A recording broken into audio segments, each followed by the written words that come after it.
So I'm going to start by asking you a little bit about the book, because it's one of the reasons we wanted to talk right now. I think it's incredibly timely, given the current circumstances. But tell us, the startup community, evolving an entrepreneurial ecosystem, the book you've written with Ian. I think that the important thing is that it's a book for startup communities as opposed to for startups. And I think that's really important. Can you explain a little bit? I know you talk about how the whole is greater than the parts. Can you tell me a little bit about the principle behind the book? Sure. When Ian and I sat down to write The Startup Community Way, which we started in 2017, we finished the book in 2018, but then threw it away. We weren't happy with it and came up with a new construct that then became the book. It's a continuation of the book I wrote in 2012 called Startup Communities. And what we were trying to do with the book was give people a way to think more broadly about evolving the entrepreneurial ecosystem, separating the notion of a startup community from the broader entrepreneurial ecosystem, and giving people a clear framework for how these things really work over a long period of time. In the first book from 2012, I set up the basic principles of what a startup community was. At the time, the phrase startup communities didn't exist, and entrepreneurship was really starting to emerge again globally, coming out of the global financial crisis. By 2017, 2018, clearly entrepreneurship is a global phenomena. It's no longer, if you're serious about starting a tech company, you've got to go to Silicon Valley kind of thing. And the dynamics of how to think about this were still puzzling, I think, to a lot of people. We ended up with two very simple constructs, I think, that are really important. One is that the startup community itself has one goal and one goal only, and that's to help entrepreneurs succeed. So all of the different actors and participants in what we describe as the entrepreneurial ecosystem, which is a superset of the startup community, have different motivations, have different goals, have different dynamics. If you think about government and university and large businesses, but when they're focused on the startup community, their goal is singular, which is to help entrepreneurs succeed. So it gives a framing for how to behave. The second is we use the notion of a complex adaptive system, or specifically we call it a complex system. Complex adaptive system is a little too ponderous, and it's just a particular type of complex system. We use complexity theory to describe how startup communities grow and develop and evolve. And if you don't know much about complexity theory, that's fine. In the book, it's not about complexity theory. It's using some language from complexity theory and applying that language to startup communities. The best way to describe a complex system is with a very simple set of examples. So think of simple systems, complicated systems, and complex systems. A simple system is making a cup of coffee. You put beans in, you get coffee out. It's a simple recipe, deterministic outcome. Coffee might not be any good, and you can put sugar in it or milk in it, but it's very simple what you do from point A to point B. A complicated system is doing your monthly financial statements. It's more complicated. There's more steps. You do them in different orders. They have some interdependencies, but there's still a playbook. And at the end of the playbook or recipe, you get a balance sheet, income statement, cash flow statement each month. A complex system is raising a child. When the child is born, we've all been children and we have children. When the child is born, if you define clearly what the outcome is going to be when that child is 25 and all the steps along the way and try to apply a recipe or playbook for it, probably about the only thing you will accomplish is generating the need for a lot more therapy for that kid as that kid becomes an adult. So startup communities and entrepreneurial ecosystems are complex systems. And back to your initial question, one of the essential components or concepts of a complex system is that the interaction between the parts is much more important than the parts themselves. And if you think about a startup community, you're not really focused on the individual parts, although it's easy to count them and measure them and talk about them, how many companies got funded, how many unicorns there are, how much investment dollars there are, how many employees, that sort of stuff. that's not what's really foundationally interesting about a startup community. What's interesting and important is the interaction between all of those parts and how those interactions then generate the next kind of dynamic in that system and what happens from that. And that's where all of the complexity theory really shines. And is there an element of which all of those things were there in Silicon Valley, but, and I'm not sure if everybody knows, but you're based in Boulder, Colorado. Is there an element of which those things weren't everywhere else and they were in Silicon Valley or not? It's hard to answer that simply. So for starters, you have to recognize that Silicon Valley has grown and developed over a long period of time. I have a book I have what I call the infinite pile of books, because both my wife Amy and I are huge readers, so we have tons and tons and tons of books. The infinite pile of books includes a book called 100 Years of Silicon Valley, and that book was published in 1994. And it talks about what happened over, from the beginning, turn of the 20th century through the evolution and development of Silicon Valley. So it takes a very long time, which, by the way, is one of my principles of the Boulder thesis. You have to have a long-term view, always looking forward at least 20 years from today. So I'm in Boulder. I've been here 25 years. I'm not minus 5 years on my journey. I'm 25 years into a 45-year journey. So you're sort of always looking with a long-term view. So let's just start with that. Then next, none of the places have the same initial conditions. And that's important. One of the comments that we hear over and over again that Ian and I built a concept around in the book was the phrase, there's not enough capital here. And you'd hear over and over again from entrepreneurs, investors, people in government, in our city, there's not enough capital. That's why we don't have startups. That's why we don't have companies. We just need more capital here.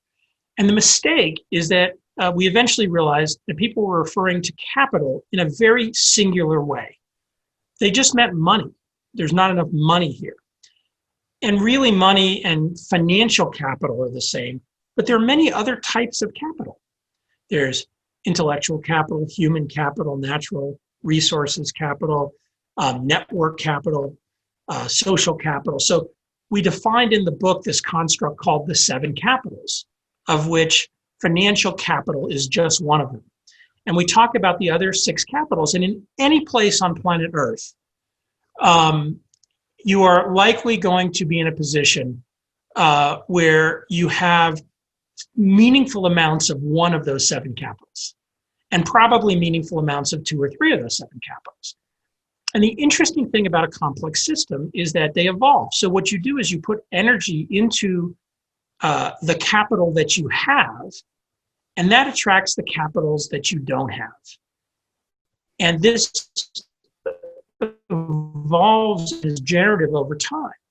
So there's not like this magic moment where, okay, well, Silicon Valley had A, B, C, D. Therefore, to be successful, we need A, B, C, D. And then if we run the following playbook over the next 100 years, we will have Silicon Valley here. That's not going to happen. That's not how it works, right? You have some initial conditions. You have some strength around the place you're at.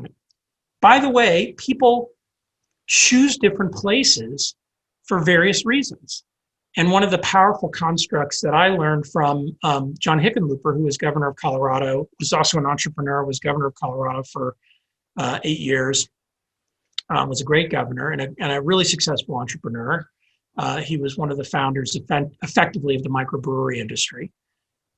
John introduced me to the word topophilia. And the word topophilia means love of place. So I have topophilia, not just for Boulder, but for Colorado. I love this place. And so people have topophilia, pick your place. And it can be a city, it can be a neighborhood, it can be a state, it can be a country.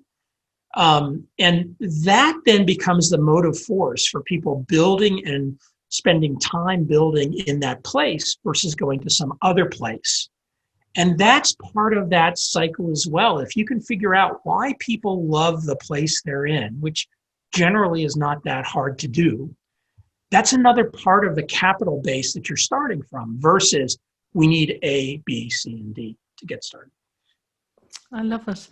Um, Even before COVID, to some extent, there was a certain flight from places like San Francisco and Silicon Valley.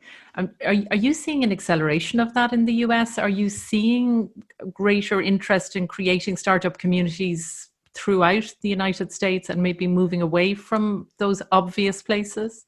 Yeah, yes, but it's multiple things happening at the same time. One is um, there was already a democratization of the creation of startups across the US and across the world. So you already had lots of other places in the US where you had very vibrant startup communities that had developed, and not just big cities like New York and Boston and Chicago and Seattle, but also places like Boulder and even places that you wouldn't necessarily think of, like Des Moines in Iowa. So you have this phenomena already of meaningful amount of entrepreneurship and startup activity happening globally.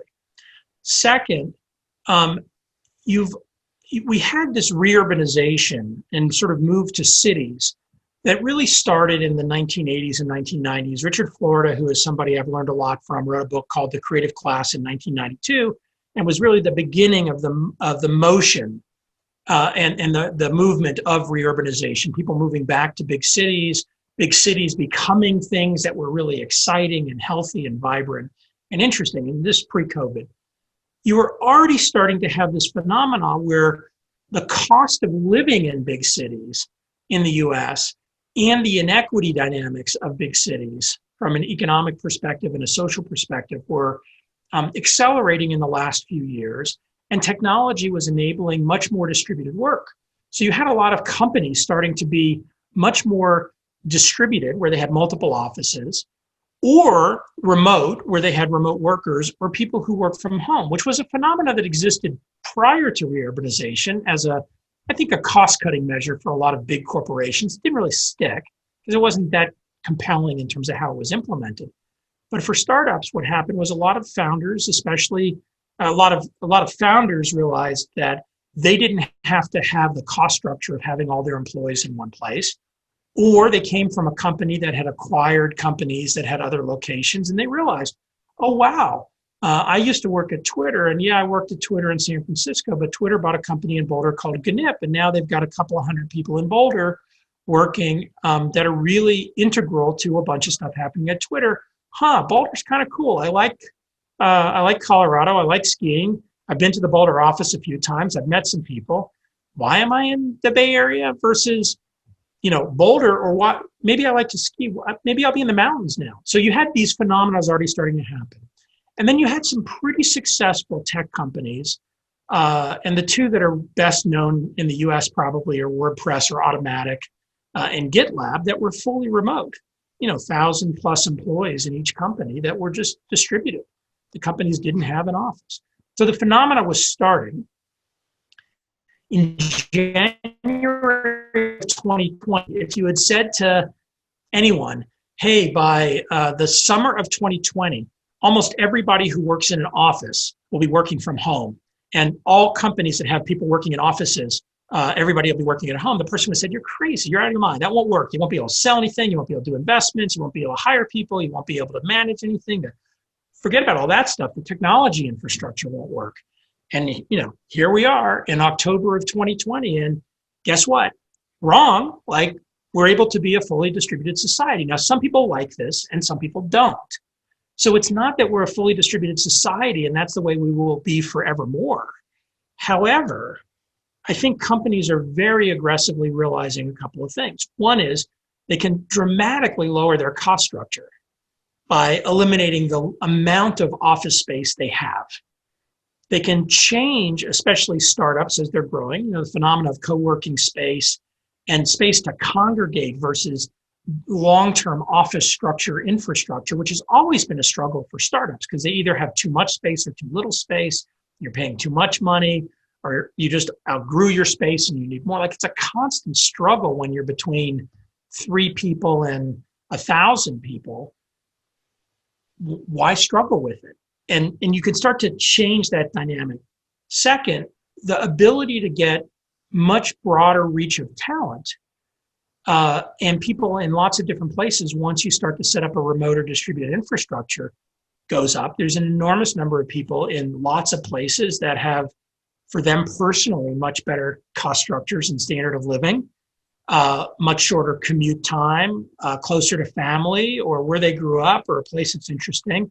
And they can be, you can build a company culture that has that in it. And then on top of all of that, there is real value in being linked as a company to lots of different places, especially if you've got distributed customers. And so sort of the thinking and the ability to have exposure to lots of different places has amplified. So these phenomena were happening pre-COVID, and COVID just accelerated us to 2025.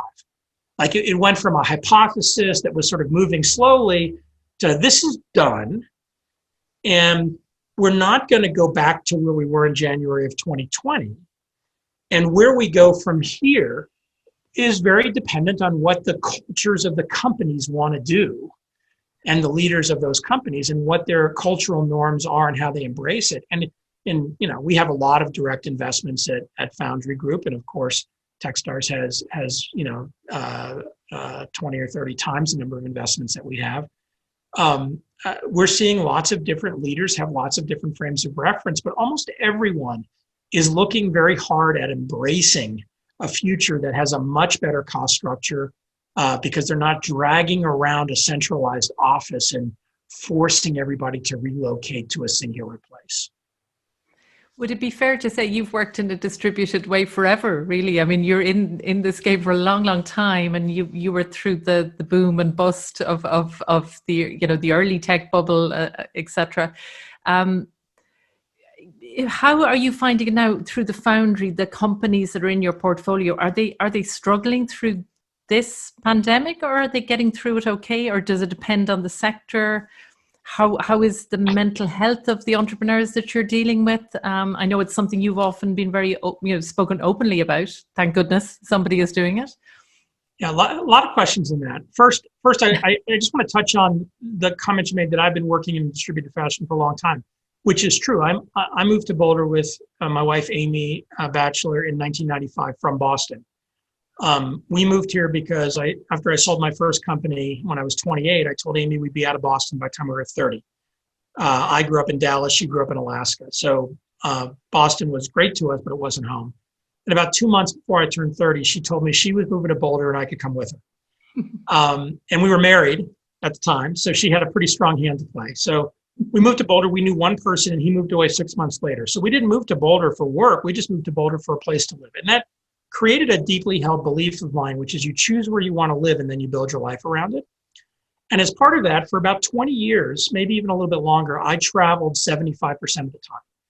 And I traveled because I invested all across the US. And so I learned how to work on the road. And I learned how to work and be involved in all of these companies from a remote place. And I got very comfortable with that modality. I would take it a step further. I stopped traveling aggressively about 5 or 6 years ago, and it came on the heels of a depressive episode to link to the mental health thing. So I just decided I was going to stop traveling, and periodically I travel some for work, but very, very little. So for the last 6 years, let's say, I've been working very much as a remote worker. So I'm extremely comfortable at a high level participating the way that we're all participating in this now. Second, when I look at our portfolio, we already had a number of companies in our portfolio that were pretty comfortable with this modality.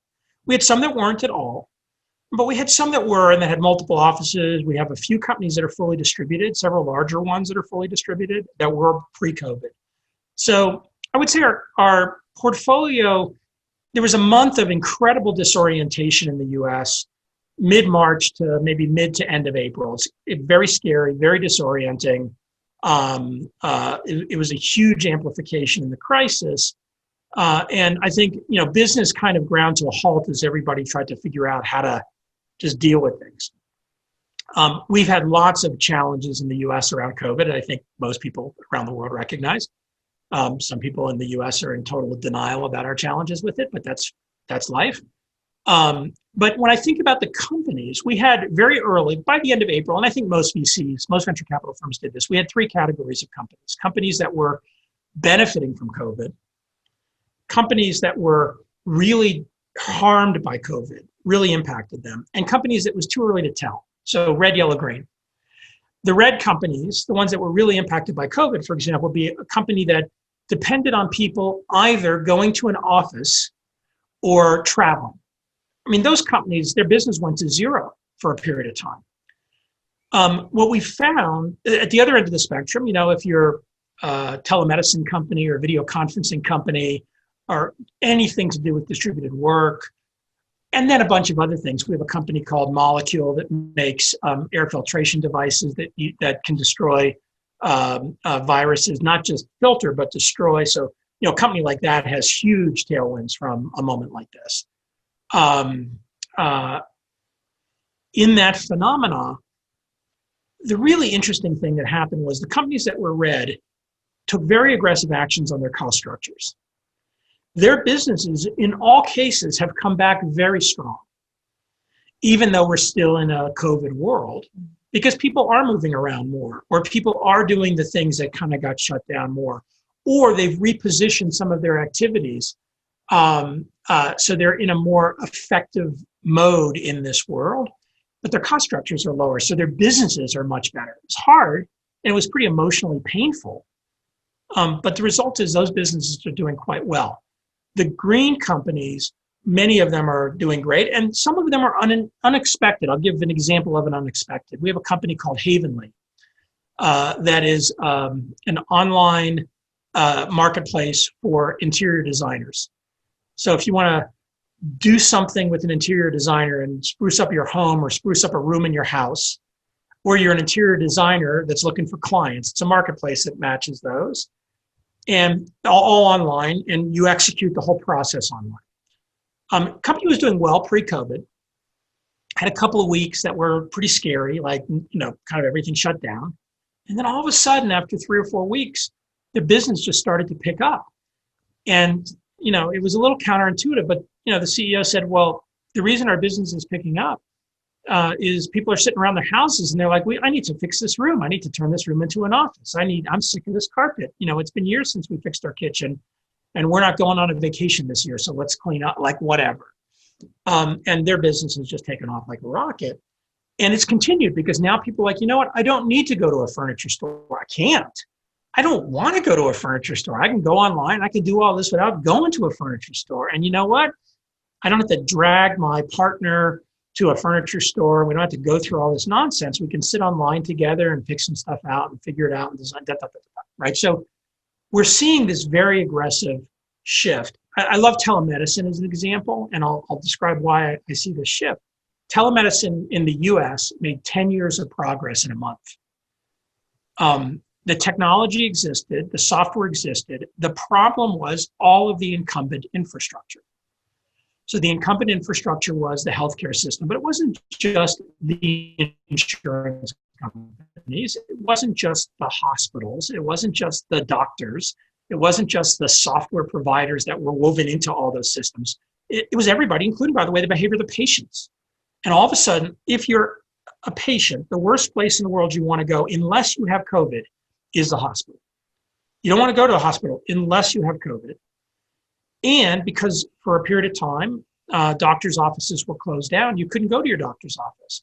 And even today, there's a lot of people, me included, who don't want to go to a doctor's office because don't feel safe. And in that context, you have a bunch of doctors. Well, patients still get sick. And doctors, if they can't go to their office to see patients, they still want to see patients because they still need to make a living. Well, all of a sudden they figure out, okay, well, let's try this telemedicine thing, and boom, it works. And then all of a sudden it works. You're like, why am I spending all this time traveling to and from the doctor, sitting in the doctor's waiting room with other sick people to go see the doctor? Why are they spending all of this time and energy on these checkups or these screenings or just a quick check-in that we can do in 5 or 10 minutes on video versus it takes me 2 hours in my day back and forth? Just as examples, there's hundreds of examples of incumbencies like that that are collapsing and startups seeing opportunities in that. last part of that question was mental health. This has been extraordinarily challenging for the whole human species. And I believe that people who acknowledge that this is challenging on many levels and start from the perspective that acknowledge that are likely doing better than people who don't acknowledge that, or who are not empathetic to the intense inequities that exist, not just on the economic spectrum, but in terms of the work that people do. I can work in my house. I feel incredibly safe. I'm very, very empathetic and appreciative of all of the people who are doing stuff out in the world to enable our society to continue to run, whether it's people who are working in the supply chains of products or the supply chains of food or in the healthcare system, and including to so many people that have no choice but to do that work because of their socioeconomic position. Next, entrepreneurs. I mean, everyone is either interacting with someone who is struggling with their mental health, or they're interacting with someone who is interacting with someone who is struggling with their mental health. Many, many family members are sick or have died. The stress, even just getting the disease, even if you recover, the downstream stress from it's non-trivial. It's probably not talked about enough, but there's significant continuous effects of the disease from people who have recovered from it. I have a number of friends who, 6 months later after being infected and recovering are still struggling with various aspects of their health that are directly linked back to getting COVID. Not being able to see each other is very, very difficult for lots of people. Being in your house all the time. I mean, I'm fortunate. My wife, Amy, and I love being together 24 hours a day. There's a lot of people in this world who like 2 or 3 hours with their significant other or with their family. Like, that's enough. Like, I want to sleep and I want to go do their stuff, and I only kind of want 2 or 3 hours a day. And all of a sudden, you're together all the time. Not being able to see your aging parents, having your kids go to school remote, and really not having it be a very satisfying learning experience, and having to spend time with them and your job and your part, just on and on and on. So I think this notion that we're all as a species in this modality that has incredible stressors, and instead of having stigma associated with mental health, just eliminating the stigma, just saying, you know what, this is really hard. And none of us are at our best. None of us are, it's all awesome, even if it's all awesome. Even if somebody says it's all awesome, there's probably some in the back of your mind survivor guilt because you're awesome, but there's a bunch of people who aren't awesome, or whatever the right psychological term for that is. Just acknowledging that as entrepreneurs, as people working for entrepreneurial companies, recognizing that in a lot of cases, we're in a position to change the dynamics of how business works going forward, and to be thoughtful about how mental health plays into that. Listen, Brad, thank you so much for taking the time. As I say, there's about 10 million other things I could ask you, but we'd be here all day. So listen, the very best of luck with it over there in the US in these very strange times. Be safe. Yeah, you too. Stay safe and well. That's right. Thanks. Take care. Bye, Brad.